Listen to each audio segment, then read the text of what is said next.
Pessoal, pode projetar aí. Meu nome é José Lenilson, sou alagoano, acho que já fui apresentado, né? Há um disco Cabra Macho, no estado de Alagoas, no Nordeste. Essa aqui é minha esposa cearense. Ela não tem a cabeça chata, mas é cearense. Não, mas você não tem a cabeça chata, não. Mas fica em pé, amada. Agora fica tá com vergonha, pessoal. Mas ela não tem, né? Então, graças a Deus ela ainda não tem a cabeça chata. Eu sou pastor lá do distrito de Barcelos. Não sei quantos aqui já conheceram Barcelos. É um bom lugar para se ir com uma boa praia, pegar um bom tucunaré e comer assado. Para quem gosta. Quem não gosta, paciência. Mas quem gosta de ir com a praia, pegar um tucunaré e açaí na brasa, é um dos melhores lugares do Amazonas para fazer isso. Não é o melhor não, né? Mas é um lugar assim, excelente. Tá? É uma bênção. E como falaram muito sobre faculdade, né, essas coisas, eu acho que isso aqui não é novidade para ninguém, mas eu vou mostrar umas 4 fotos da Faculdade Adventista da Bahia. Se caso você não passe na UEA, tem um consolo e deveria ser a primeira opção. A Faculdade Adventista da Bahia é um pedaço do céu no sol escaldante da Bahia. É um pedacinho do céu. Aí está a entrada. Aqui está uma foto aérea, né, do campus. Não é tão grande, mas também não é tão pequeno. Né? É bem interessante. Tá, aqui é o dormitório feminino, desejado de todas as nações. Lindo. E os meninos só olham para cá. Coitado. Tá? E aqui está o dormitório masculino. Grande também, cabe bastante rapazes. Aqui é a nossa, digo nossa, mas não é nossa, né? Não estamos mais. Uma igreja linda, maravilhosa, cabe um pouco mais de 3 mil pessoas, isso mesmo? Um pouco mais de 3 mil pessoas, linda a igreja. É uma igreja muito bonita.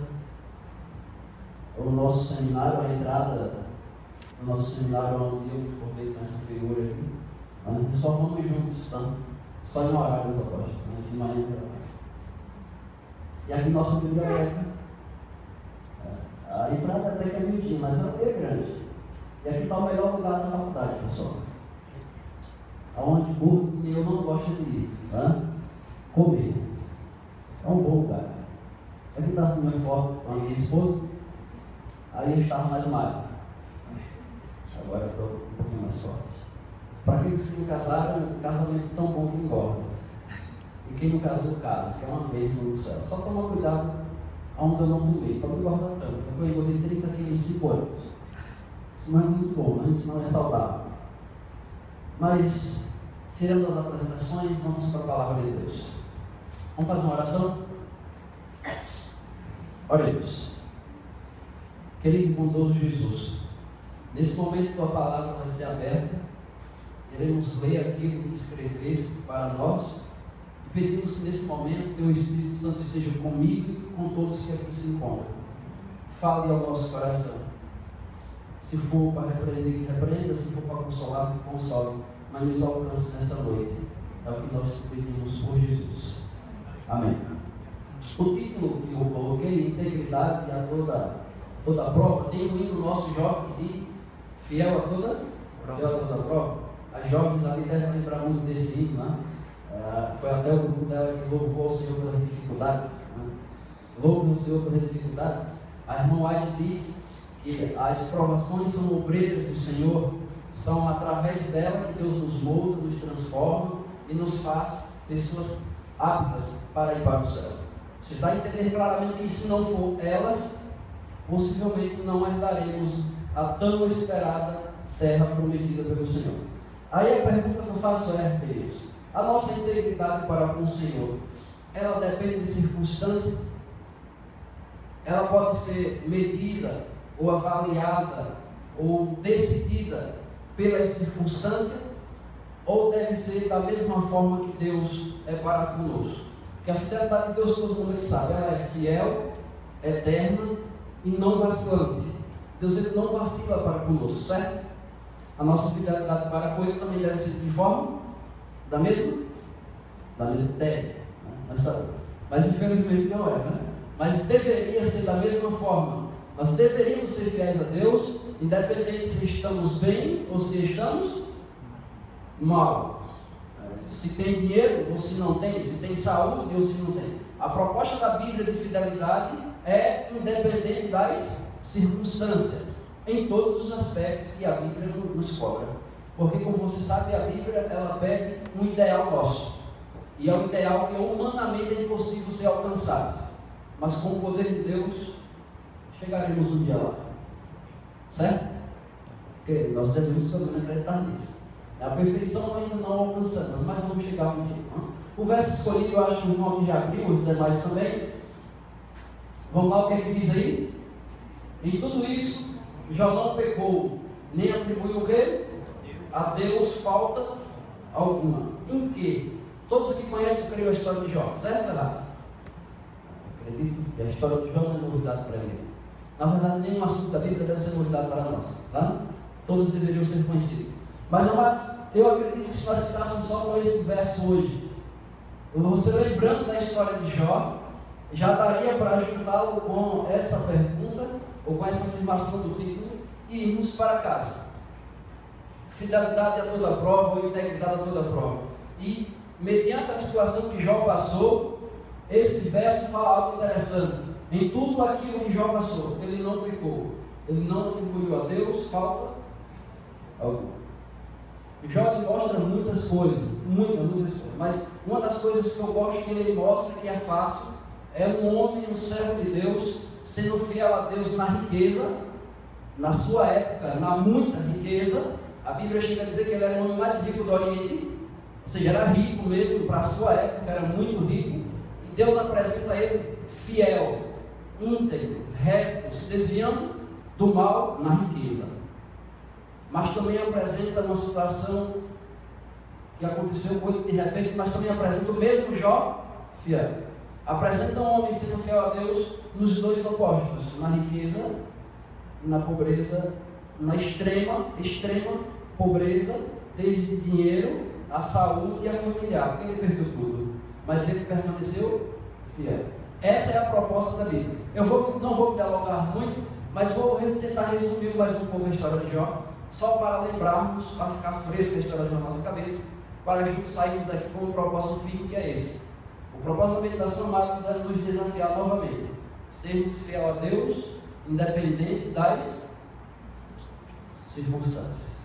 Porque se nós formos ser fiel a Deus só mediante as circunstâncias, seremos pegos de surpresa hoje ou amanhã, e a casa vai cair. E quando a casa cai, sabe o que acontece, não deve ser assim, não pode. Vamos lá. Eu vou me antecipar aqui. Integridade de Jó, íntegro na prosperidade. Tem alguns detalhes nos primeiros versos. Vocês estão com a Bíblia aberta em Jó 1? Perdoe, eu não mandei vocês abrir direito. Fica aí. Em Jó 1, verso 3. Vai dizer que ele tinha quantas ovelhas? 7.000 ovelhas, 13.000 camelos, 500 juntas de boi e 500 jumentas. Também nos afirma que ele tinha muitíssimos empregados, 7 filhos e 3 filhas. Homem perfeito que se desviava do mal, como diz o verso 1, certo? Uma família, acreditamos, uma família equilibrada. Na medida do possível, das informações que nós temos, dá para acreditarmos que era uma família equilibrada. Iam seus filhos à casa um dos outros. O verso 4. E Jó era um intercessor assíduo por sua família. O verso 5 vai dizer isso: levantava-se de madrugada e oferecia o holocausto segundo o número de seus filhos. Ou seja, quer dizer que de madrugada ele oferecia 10 holocaustos todas as manhãs.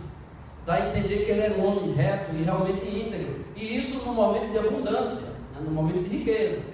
Era um homem realmente muito íntegro. Opa, estou me antecipando. Esse detalhe aqui, amados, ficou ele. Levantava-se de madrugada e oferecia o holocausto segundo o número de seus filhos de família, de seus filhos. Acreditamos que 10 todas as madrugadas. Até aqui, resumindo, a gente viu que ele foi fiel a Deus, especificamente na sua riqueza. Ele não fraquejou. Nos momentos de mais sucesso de sua vida, nos momentos auge de sua vida financeira, como possivelmente comerciante da sua época também, ele foi íntegro e fiel ao seu Deus. E nós sabemos que, não só na época de Jó, mas na época atuais, algumas pessoas têm dificuldade de ser fiel a Deus quando eles têm alguma estabilidade financeira, alguma independência financeira. Eu conheço diversos, eu tenho amigos, um dos grandes amigos que eu tenho, que hoje estão fora da igreja, ele foi diretor da minha igrejinha comigo, mas ele foi à faculdade primeiro do que eu. E antes de terminar a faculdade, quando ele conseguiu sua independência financeira, quando ele começou a mudar a sua realidade, que saiu do meu interior e foi para a capital, ele largou Deus, largou a igreja e hoje está no mundão. Normalmente as pessoas têm dificuldade de associar crescimento, sucesso ou independência financeira com dependência de Deus. Mas nós vimos, dá para ver na história de Jó, que ele soube equilibrar isso muito bem. Era um homem muito rico, próspero, mas muito, muito fiel. Ao ponto de você ver na entrevista de Satanás com Deus, ele dizer que ele era fiel porque ele tinha muitos bens. Dá-se a entender que realmente até o diabo fala isso. Ele só é fiel porque ele é rico. Era um rico fiel. Era um homem próspero, mas fiel a Deus. Ele não vacilou. Um homem fiel. Fiel a Deus na riqueza. Que para alguns isso é dificultoso. Para outros não. Mas para alguns é dificultoso. Já para alguns também é dificultoso ser fiel a Deus nas dificuldades, nas adversidades da vida. Que é o que, após a conversa que você conhece, que Jó teve com Deus, o que foi que Deus permitiu que o diabo fizesse na vida de Jó? Permitiu que fosse até lá e começasse a tirar tudo que ele tinha. Os versos a seguir vai exatamente mostrar isso, fiel às perdas. Perdeu os bens, Jó 1, verso 16. Perdeu toda a sua riqueza. Tudo aquilo que foi lido, né? Antes, você pode conferir. O verso 19, ele perdeu os filhos, os 10 filhos. O ventozinho veio e levou os 10 filhos, destruiu todo mundo. Imagina, a Bíblia não conta as emoções de Jó. Ela só diz que o mensageiro chegou e avisou, aconteceu isso, mas ela não para mostrar a emoção e a dor de Jó. Mas está se apresentar como ele era um homem como eu e você, com certeza essas notícias doíam no seu coração. E acredito que a que mais doeu foi essa. 10 filhos que com certeza ele amava, o mensageiro chegou e disse, 2 filhos estão mortos. A Bíblia não menciona a dor e a reação dele, mas acredito que foi uma dor e tanto, né? Você vê que os filhos morreram assim, mas ele permaneceu firme. Perdeu a saúde. Isso aqui já é na segunda entrevista, né? Vocês podem conferir. O diabo tira todos os bens e volta. Ele ainda permanece fiel, mas ele ainda permanece fiel porque ele está com saúde, é um homem saudável. Aí Deus permite que o diabo volte e tire sua saúde, só não permite que ele toque na sua vida, porque o dar a vida ou tirar só pertence a Deus, certo? E ele perde aqui sua saúde. E a intensidade desses versos, irmão, vocês estão com a Bíblia aberta no capítulo 2, versos 7 e 8? A intensidade é forte. O autor chega a dizer que ele pegava cacos e chegava a arrancar, a limpar suas úlceras, em pedaços, cacos de telha, acredito, algo dessa natureza. Dá para ver que eram feridas mortais. Feridas mortais que bastante, com certeza, feria muito. O homem estava, irmão, podre, literalmente podre. Era uma vida andando podre, um cadáver em decomposição, mas ainda vivo. Esquisito, mas era. É pelo menos o que dá a entender pelo autor bíblico. Era um cadáver vivo, em fase de decomposição, em uma extremidade muito grande. E mesmo assim, nessa situação, nós observamos Jó firme, não cedeu, pelo menos até aqui, e a história mostra que ele não cedeu até o final, graças a Deus. Eu quero que vocês vejam essas 3 acusações aqui. A de Elifaz, verso 4, capítulo 4, verso 8. Olhem para cá. Os que lavram a iniquidade cegam o mesmo. O outro, o amigo dele, né? É cada amigo que ele tinha. Não são justos, sempre felizes. Você lembra do Novo Testamento do cego Bartimeu? Lembra? Vocês sabem que Bartimeu não é nome, né? Bar no grego significa filho, e Timeu é o nome do pai dele. Por que Timeu não é nome? Por que aquele senhor não tinha nome? Porque na época de Jesus, a sociedade, o indivíduo, quando ele nascia com nascia aleijado, com alguma deficiência, acreditava-se que ele ou os pais dele tinham pecado, e era como se fosse uma maldição de Deus. Ou seja, ele estava pagando por algum pecado cometido. E na época de Jó era o mesmo pensamento oriental ainda. Quando alguém sofria algum mal, era porque ele estava recebendo de Deus algum castigo. E olhe que os amigos dele seguem a linha, certo? Os amigos dele estão dizendo claramente para Jó que se ele está sofrendo, é porque ele não é tão santo como parece. Ele cometeu algum pecado, ele cometeu algum erro. Olha só o verso: os que lavam a iniquidade cegam o mesmo, não são justos sempre felizes os outros dois. Deus exige de ti menos que tua iniquidade, Eliú, segundo as obras dos homens, Deus lhe retribui. Dizendo claramente que tudo que Jó estava passando era por causa que ele tinha feito alguma coisa errada. E Jó com certeza sabia que nada de errado ele tinha feito. Mas não dava para os seus amigos também saber que ele não tinha feito. E na cultura que eles viviam era normal se pensar isso. Mas o que se sabe que ele perdeu a saúde, perdeu os bens, perdeu tudo. E para acabar de completar a situação, perdeu o apoio dos 4 amigos que ele tinha. E para apimentar mais ainda um pouquinho, né, para ficar ainda mais difícil, ainda tem a abençoada da esposa. Né? Que em um certo momento, o que é que ela disse? Ou amaldiçoa, tem tradução que traz, amaldiçoa teu Deus e morre, ou blasfema de teu Deus e morre, certo?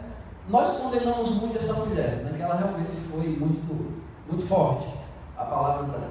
Mas irmãos, principalmente as senhoras que estão, se coloca um pouco no lugar dessa mulher. Ela era a esposa do homem mais rico do Oriente, certo? Ela tinha tudo, podemos acreditar, que aquela época poderia ter, que uma mulher poderia comprar. Ela tinha tudo. Ela tinha 10 filhos, dá a entender que maravilhoso. Ela vivia em um contexto social assim, almejado por todas as mulheres da época. E ela vivia na mesma época que Jó e seus amigos, onde se acreditava que quando o indivíduo sofria por causa de seus erros.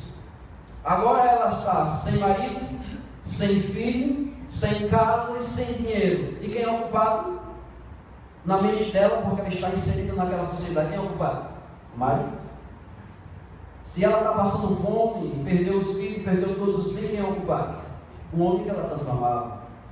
Com certeza na mente dela também estava a mesma coisa. Meu marido cometeu algum pecado, Deus o está castigando. Com certeza ela também fazia parte da sociedade.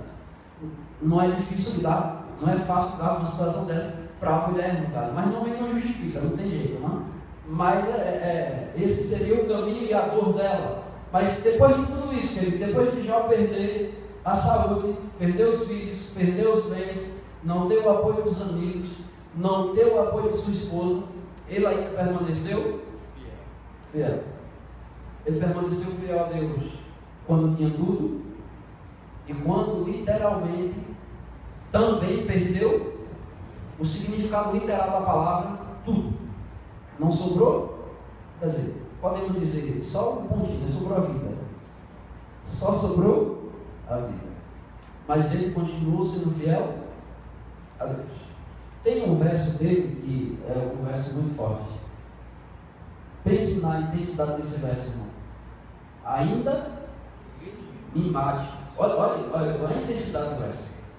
A situação era muito crítica. Ainda que ele me mate, nele esperarei. Jó está falando de Deus, irmão. E ele está dizendo, ainda que Deus me mate, mas nele eu vou esperar. Amados, ainda que o mundo caia, ainda que o câncer nos pegue, que o desemprego apareça, que tudo desmorone, mas nós devemos esperar em quem?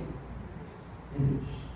Porque se nós perdermos a fé pelas circunstâncias adversas da vida, no Deus que nós seguimos, para onde iremos? Iremos para algum lugar?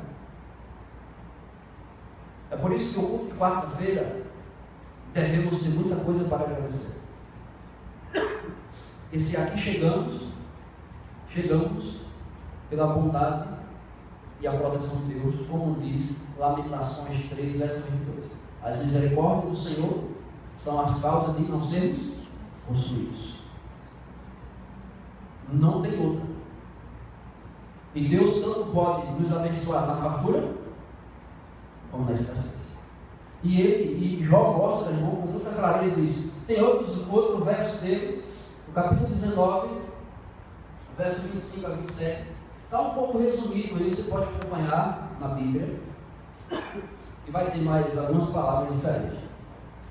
Eis que sei que o meu Redentor vive, e que por fim se levantará sobre a terra, e depois de consumida a minha pele, ainda em minha carne verei a quem, amados?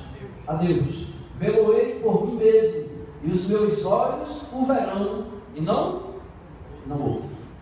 Essas palavras, irmãos, são palavras, como já dita, de um cadáver em deposição ainda com vida.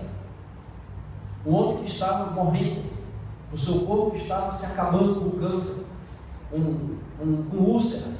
E ele, irmão, ter essa ousadia de escrever essas palavras. E ele ainda diz antes desse verso: quem se dera se minhas palavras fossem ouvidas, fossem escritas em pedras e fossem colocadas nas esquinas, para que todo mundo visse a minha situação e visse a minha confiança em Deus, porque nele eu espero, porque nele eu confio, e eu sei que eu verei. Mora muita fé. A gente mal dá uma topada, já está reclamando. O homem estava nessa situação e aí não titubeou em nenhum momento. Para mim isso é uma vergonha, porque eu mal passo por algumas coisas e a cabeça já fica perturbada, já não consigo dormir direito. Imagina se eu passo pela metade que esse coitado passou. Eu não sei nem onde eu estaria. Eu não sei onde você estaria também. Porque a nossa fé, irmão, se fosse comparar a fé de um homem desse, se tivéssemos uma medida, se tivéssemos como medir a confiança do homem desse para a nossa, nós ficaríamos envergonhados. Eu digo nós porque eu estou no meio, não se ofenda, porque eu não conheço nenhum de vocês, eu posso falar. Vocês não vão ter nada com o pessoal, porque eu nunca vi vocês.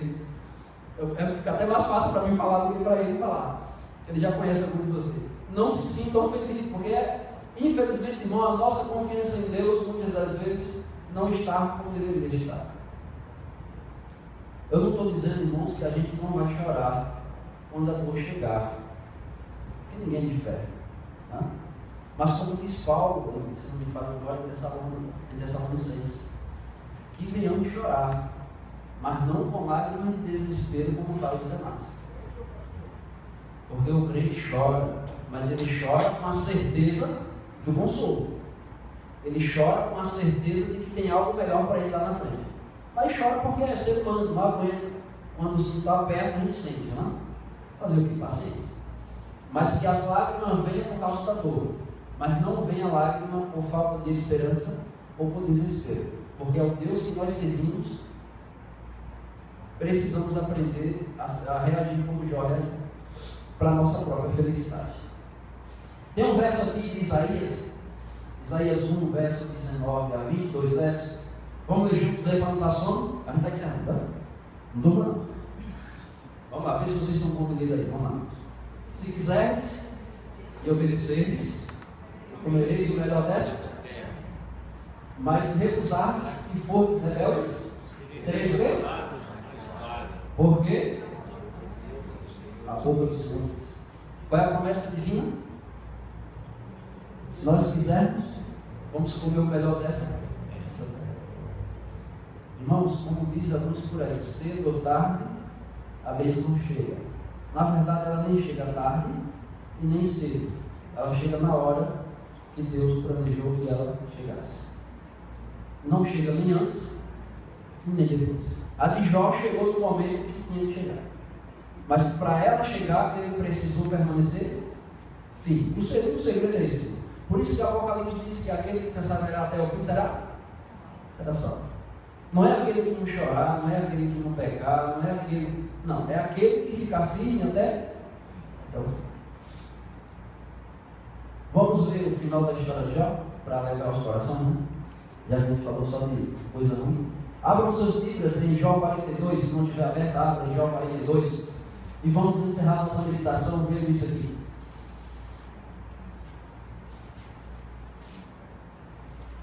Todos abriram? Eu não vou pregar, não vou encerrar com a teologia da prosperidade, mas eu vou encerrar com um Deus que faz milagres. Tá? O que é que diz aí? Do verso 11 ao 15 vai dizer que antes ele tinha quantas mil ovelhas? 7.000. Deus deu quantas para ele? 14. O dobro, certo? Ele tinha quantos mil camelos? 3.000. Mas ele sofreu, ficou fiel a Deus, e Deus inverteu a situação de Jó. E ele passou a ter quantos? 6.000. Ele tinha 500 juntas de boi. Passou a ter quantas? 1.000. Ele tinha 500 jumentas. Ele passou a ter quantas? 1.000. Ele tinha quantos filhos? Quantas filhas? 3 meninos, 3 homens e 7 homens e 3 mulheres. E ele também, Deus deu para ele 3 homens, 7 homens e 3 mulheres. Certo? Só não me pergunte se foi com a mesma mulher. Eu não sei. A Bíblia não diz nada disso. Só diz que Deus deu para ele tudo que ele tinha em dobro. Aí os filhos Deus deu. E a Bíblia diz que as suas filhas eram as mulheres mais formosas do Oriente. As mais belas mulheres do Oriente eram as suas filhas. Deus deu os seus filhos de volta. Deus deu para Jó sua família de volta. Mas amados, é como alguns irmãos pentecostais dizem: precisamos estar firmes para receber a bênção. Isso é certo. A bênção, amados, não vem quando estamos duvidosos. A gente pode chorar, irmão. Chorar não é pecado. Clamar não é pecado. Orar em desespero não é pecado. Erro é perder a confiança em Deus. É desistir da fé e não seguir a vida como ela tem que ser seguida, mesmo com a dor seguindo atrás. Isso não é certo. O certo é, pode doer, doa, mas você vai andando e ela vai deixa ela te acompanhar do outro jeito. Um dia ela vai embora. Se ela não for embora nessa terra, o que é que Apocalipse diz? 22, verso 4, que as nossas lágrimas não existirão mais. Se Deus não nos der o que deu para Jó ainda em vida nessa terra, Ele promete que nos dá na terra vindoura, que é o mais importante. Ou seja, nós temos duas possibilidades de retorno. Enquanto estiver vivo aqui nessa terra, e se não for possível aqui, a outra é garantida. Pelo menos a Bíblia nos dá um motivo para isso, certo?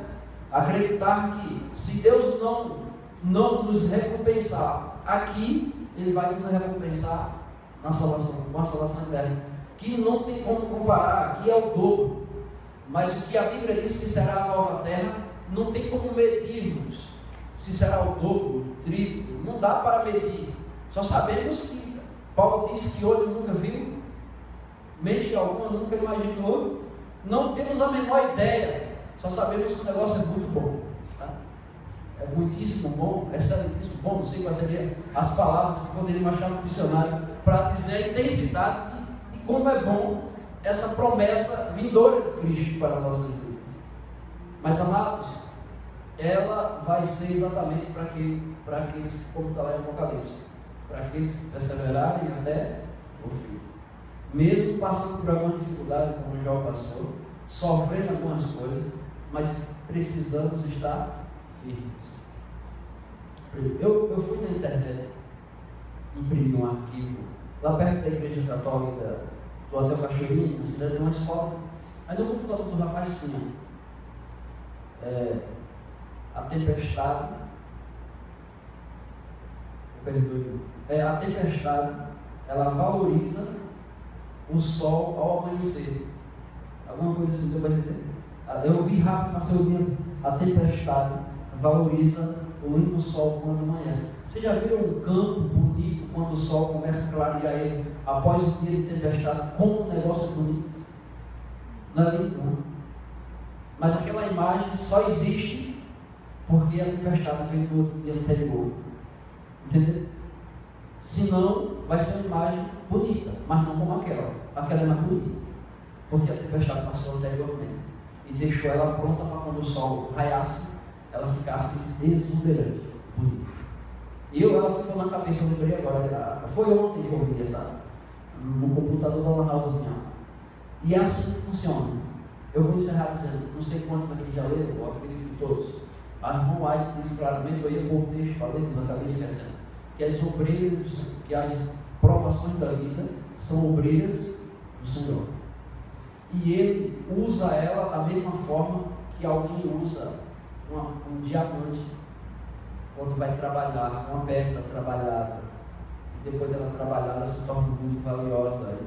Ela diz que Deus pega as provações da vida e nos faz desta forma para nos preparar e nos capacitar e nos dar as condições de, no dia certo, irmos. Ou seja, fazem que nem as meninas falaram lá, precisamos dar graças a Deus pelas dificuldades. Precisamos louvar o nome do nosso Deus pelas provações. Isso não é loucura. Para alguns isso é loucura. Você cantar quando chora.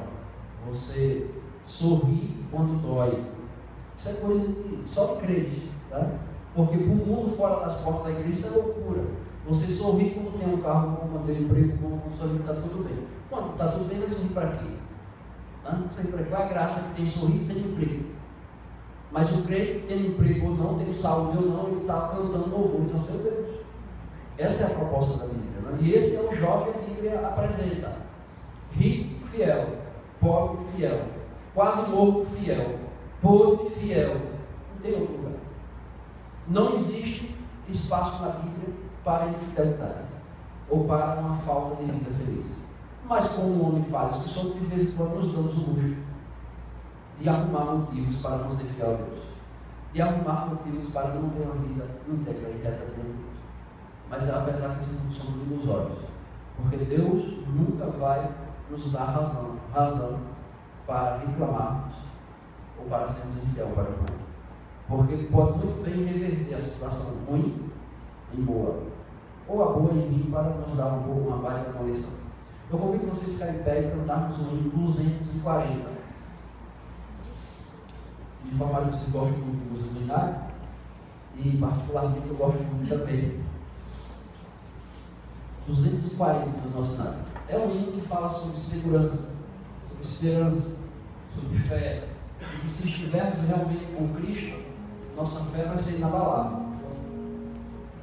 Vamos cantar, mas canta, irmão. Eu não vou cantar, que eu estou cantando só.